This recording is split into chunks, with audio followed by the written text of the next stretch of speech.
दोस्तों, आज की कहानी में हम देखेंगे कि कैसे एक किसान भगवान से अपनी शिकायत करता है। तो आइए शुरू करते हैं आज की कहानी। किसान की शिकायत। एक बार एक किसान हर कभी आने वाली आंधी तूफान, ओलावृष्टि, तेज धूप इत्यादि से परेशान हो गया, क्योंकि कभी कभी फसल ज़्यादा खराब हो जाती थी। इसलिए वह परेशान होकर ईश्वर से शिकायत करने लगा। किसान बोला, आप ईश्वर तो हैं, लेकिन फसल को कब क्या चाहिए इसकी जानकारी नहीं है। जिसकी ज़रूरत भी नहीं होती है वह भी देते रहते हैं। इसलिए आपसे मैं विनती करता हूँ कि आप मुझे एक मौका दीजिए, मेरे कहे अनुसार मौसम कीजिए, फिर हम सब किसान अन्न के भंडार भर देंगे। ईश्वर मुस्कुराए और बोले, ठीक है, आज से तुम्हारे अनुसार मौसम रखूँगा। किसान खुश हो गया। किसान ने अगली फसल में गेहूं की बुआई की। उसने जब चाहा तब धूप मिली, उसने जब चाहा पानी मिला। पानी की तो उसने बिल्कुल कमी नहीं आने दी। आंधी, बाढ़ और तेज धूप तो उसने आने ही नहीं दी।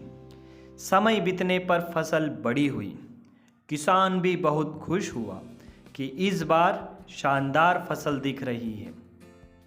किसान ने मन ही मन सोचा कि ईश्वर को अब पता चलेगा कि अच्छी फसल के लिए क्या क्या जरूरी है।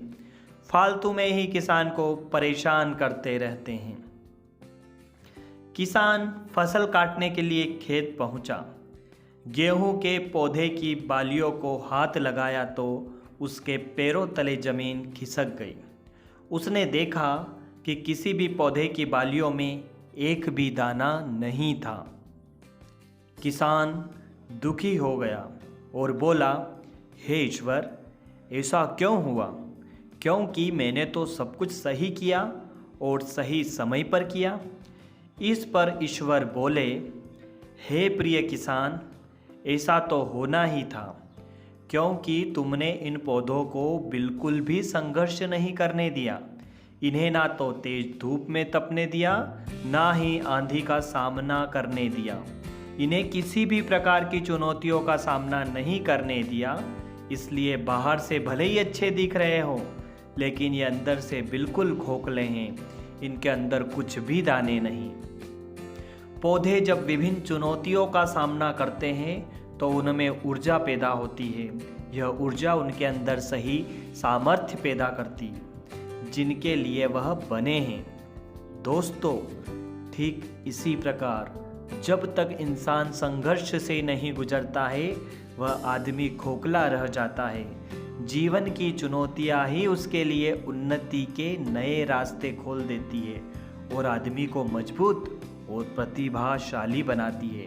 इसलिए आपके भी जीवन में मुसीबतें या चुनौतियां आए तो घबराना मत। यह आपको बिखेरने के लिए नहीं, निखारने के लिए आई है। दोस्तों, अगर कहानी आपको अच्छी लगी हो तो चैनल को ज़रूर सब्सक्राइब करें और बेल आइकन को भी दबाएं, ताकि नई कहानी आने पर आपको नोटिफिकेशन मिल सके। धन्यवाद।